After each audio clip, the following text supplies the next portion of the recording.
Welcome back to the Deep Dive. Today we are walking onto a construction site, but I don't want you to picture the cranes or the excavators or even the smell of wet concrete. I want you to look at the invisible layer that sits on top of all of that. The layer that actually controls everything. Exactly. We're talking about the rules of engagement for when things go wrong.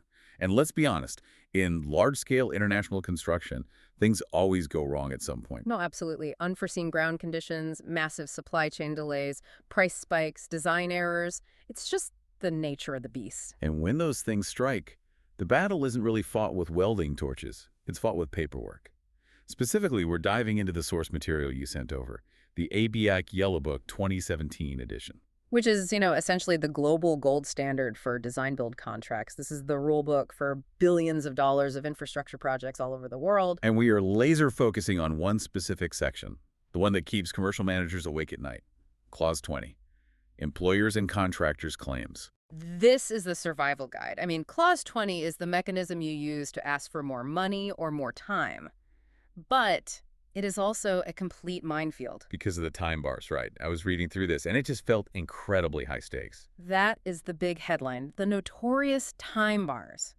In this contract, if you miss a deadline, and sometimes it's by just a single day, you don't get a slap on the wrist. You lose your entitlement completely. So you could be 100% right, morally and technically. Right. You could have lost millions of dollars because of someone else's mistake, but if you didn't send a PDF in time, you get zero. That is genuinely terrifying. So the mission for this deep dive is pretty clear.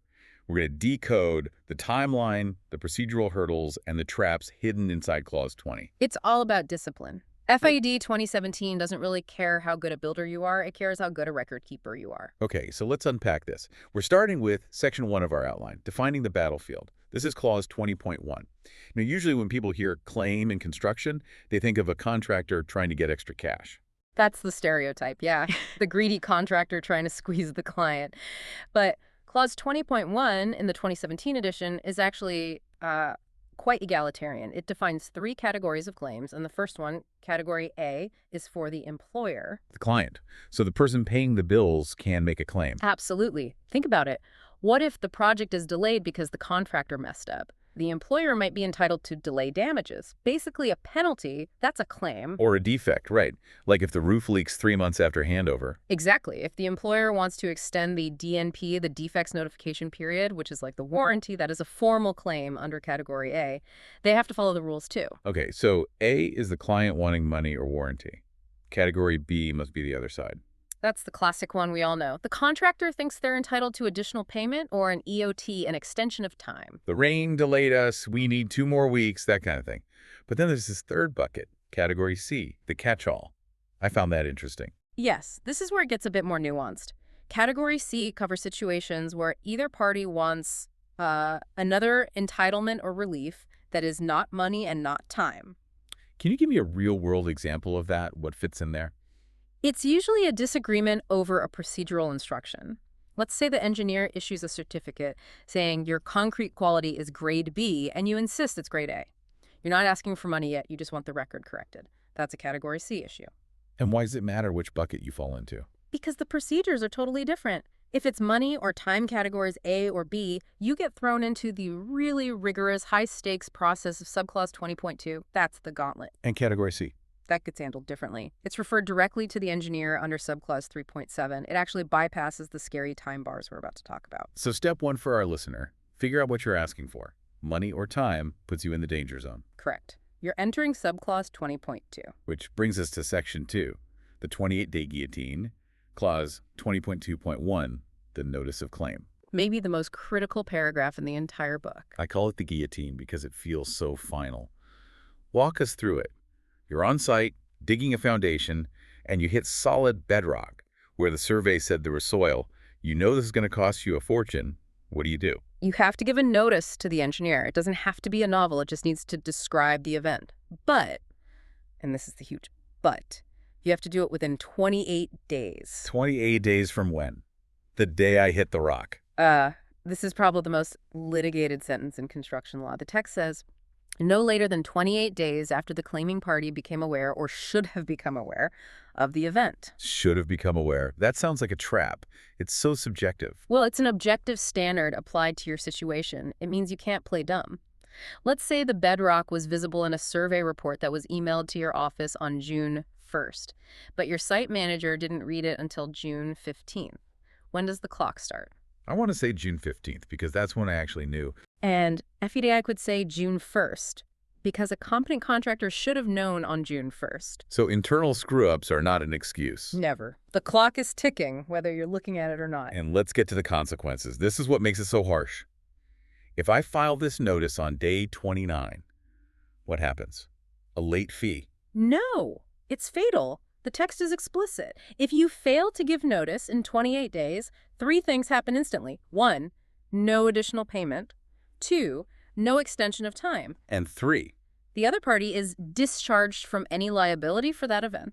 discharged from liability. That's lawyer speak for we don't owe you anything. That is exactly what it means. The claim it evaporates. It creates what's called a condition precedent. The notice is the key that unlocks the door. No key, no discussion about money. Even if the engineer was standing right there watching the drill bit break on the rock. Under a strict reading of the clause, yes. Them knowing about the event isn't the same as them receiving a formal notice of claim. The contract demands that formality. Okay, that is just brutal discipline. Yeah. So let's say we survive. We get the email out on day 5. We're safe, right? For now the ball is in the engineer's court. This brings us to Section 3. The engineer's move, clause 20.2.2. Right. So the engineer gets my notice. What happens then? They're on the clock. They have 14 days to respond. And they're not checking if the bedrock is real yet. They're only checking if your notice was valid. Was it on time? Does it describe the event? They have to reply saying valid or invalid, with reasons. Now, this is a huge change in the 2017 edition. Normally, if I send you an invoice and you just ignore it, nothing happens. Silence means nothing. But Here, silence means acceptance. Clause 20.2.2 says if the engineer does not respond in 14 days, the notice of claim is deemed to be a valid notice. that's wild. So if the engineer just forgets to hit reply, you automatically win the first round. You win the procedural round, yes. Your notice is locked in as valid. But the employer, the one paying the bills, won't just accept that if they think you were really late, surely. Correct. The contract anticipates a fight. If the employer disagrees with this deemed validity, they have to issue their own notice detailing the disagreement. It feels like the whole contract is designed to kill passivity. It is. You cannot sit on things. If you disagree, you have to write it down. If you stay silent, you are legally agreeing. It shifts the burden. Okay, so we've cleared hurdle 1, notice sent, deemed valid. Now we have to actually prove our case. Section 4, evidence and the fully detailed claim. The homework phase, clause 20.2.3, brings in this concept of contemporary records. Let's define contemporary, because I think people assume they can just write a report 3 months later when they have time. Absolutely not. And this is where so many claims fail. Contemporary means records prepared at the time of the event or immediately after. So site diaries, daily logs, photos with a timestamp, that sort of thing. Exactly. Invoices, labor sheets, meeting minutes. The idea is that memory is flawed. A report written 6 months later is self-serving. A diary entry from the day it happened. That's raw evidence. And the engineer can inspect these.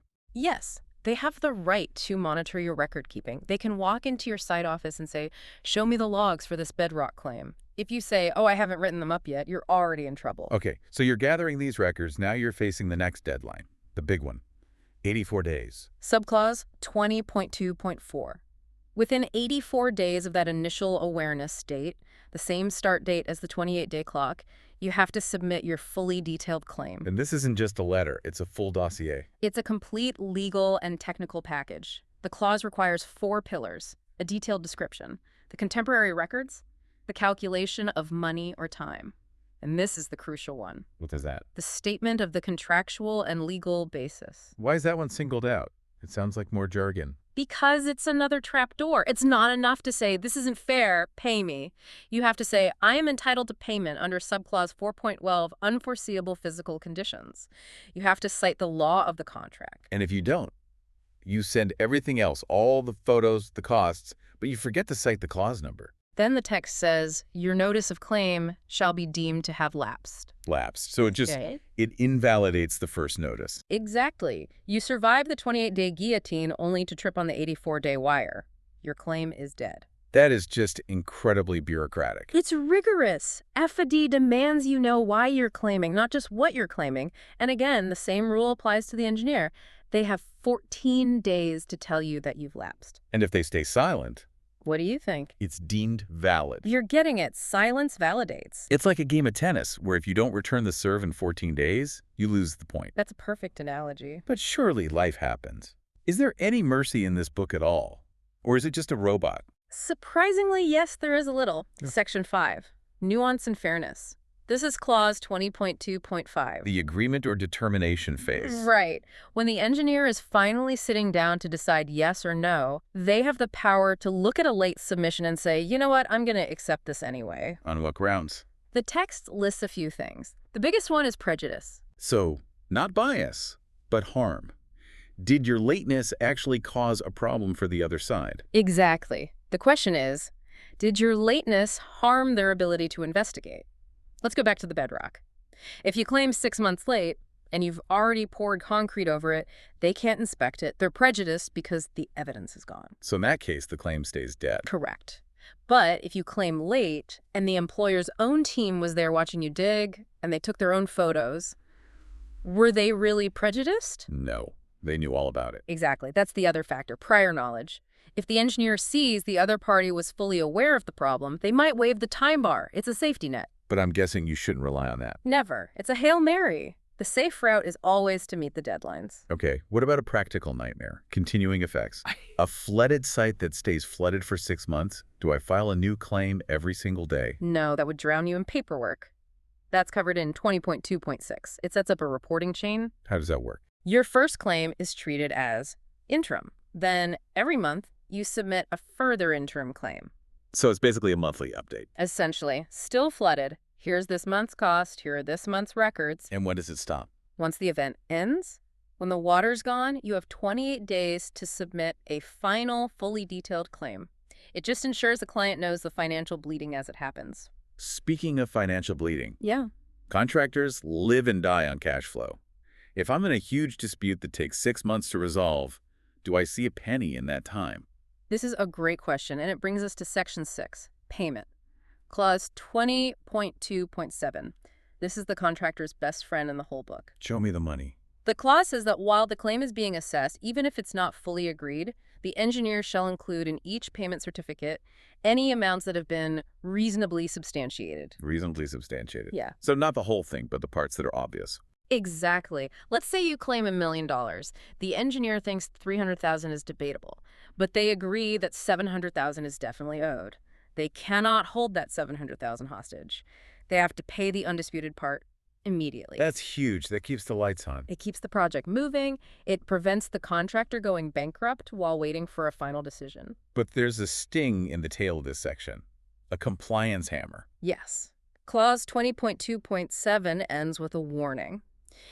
If you fail to comply with any of the other rules, maybe your records were messy or your interim reports were late. They can fine you for bad paperwork. Not a fine. But the engineer can reduce what they pay you to take account of the extent to which the failure prejudiced proper investigation. So if my messy records made it impossible for you to verify 20% of my costs? Then you don't get that 20%. The engineer deducts the doubt that you created. If you make their job hard, you pay for it. It all comes back to discipline. Administrative discipline. It's tedious, but it's the difference between profit and loss. So let's summarize this survival kit for Clause 20.